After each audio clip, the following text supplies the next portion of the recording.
women who have had breast cancer are always very concerned about what their children's risk is of getting breast cancer or some other cancer because they have had breast cancer.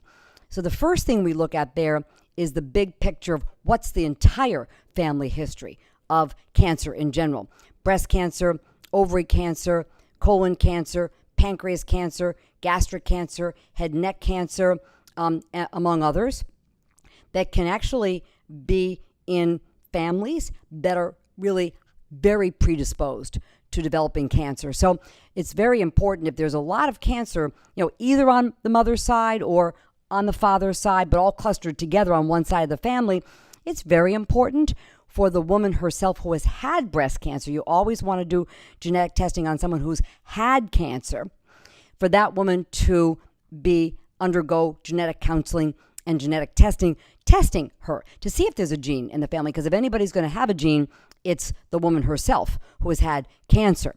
So that's the first thing is, could this be a family that's very prone to cancer? Because if the woman herself does have a gene, let's say BRCA1, BRCA2, or PALB2, there's about 30 different ones we look at, then her children can each be tested when they are usually over the age of 25 to 30, both sons and daughters, because each child would have a 50-50 chance of having inherited that gene from their mother.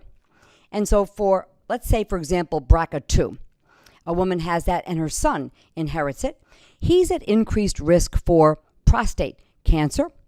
It's not dramatic because prostate cancer is very common anyway, but we generally recommend that he start getting screened for prostate cancer at age 40 rather than the usual age 50.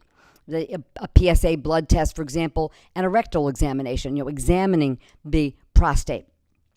For women, and also a son can be at risk for other cancers that are in the family, that BRCA2 family, such as potentially pancreas cancer, gastric cancer, head and neck cancer. We tend to go by what cancers are in the family because, the BRCA genes, for example, are very large, and it depends on where that mutation is. Certain of the mutations will cause breast cancer only. Others will cause breast and ovary cancer.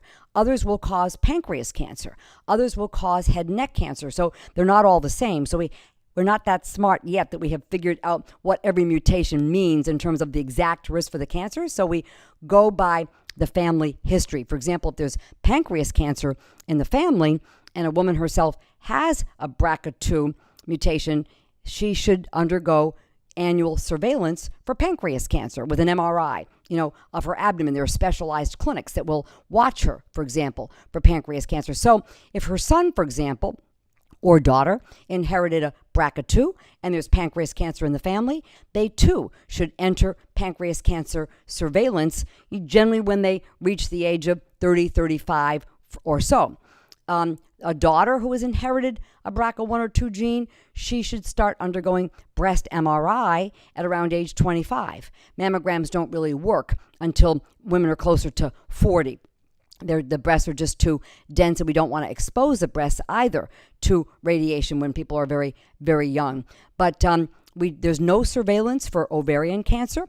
And so if a BRCA1 or BRCA2, or there's 6 different genes that can raise up the risk for ovarian cancer, and if the patient herself who's had breast cancer has one of those genes, then her daughter who may have the gene is at risk if she does have the gene. And there, we don't have surveillance right now. We basically recommend removal of the ovaries once childbearing is done. And then if the woman hasn't had breast cancer herself, she can have her uterus removed too, and she can just take a low dose of estrogen very, very safely, for example. So sons of women who have breast cancer, if there's no gene in the family, however, then if a woman is postmenopausal and she develops breast cancer, there's very little risk to her children in general, whether they be women or men. If she's a premenopausal woman when she develops breast cancer and there's no gene that we can find in the family, that does raise up her daughter's risk somewhat, not very much, but somewhat, of developing breast cancer, but doesn't have implications for her son's risk of cancer that we're aware of.